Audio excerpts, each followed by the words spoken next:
इथे जमलेले माझे बाल मित्रांनो, मी इथे तुमच्या समोर दोन शब्द सांगणार आहे, ते तुम्ही शांतपणे ऐकावे. महाराष्ट्राचा इतिहास लिहिला तो कोणी येरे नव्हे. महाराष्ट्राचा इतिहास लिहिला हिरव्या पिवळ्या शालीनं, तलवारीच्या धारीनं, घोड्यांच्या डाफांनी आणि शाहिरींच्या डाफांनी. महाराष्ट्राचा इतिहास लिहिला छत्रपती शिवाजी महाराजांनी.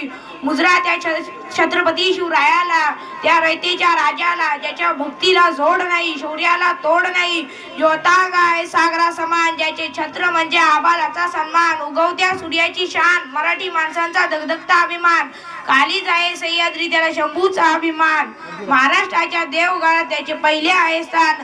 असे हे प्रौढ प्रताप पुरंदर, क्षत्रिय कुलावतन, सिंहासनाधीश्वर, राजाधिराज, श्री श्री श्री छत्रपती शिवाजी महाराज की जय. बंदुकीच्या जोरावर, हंटरच्या धाकावर मी अनेक वाघ माणसाप्रमाणे जगताना बघितले, पण बंदुकीच्या जोराशिवाय, हंटरच्या धाकाशिवाय जगायला शिकवणारा मी फक्त एकच वाघ बघितले, तेच म्हणजे छत्रपती शिवाजी महाराज. अशा या महाराजांना माझा मानाचा मुजरा जय शिवराय.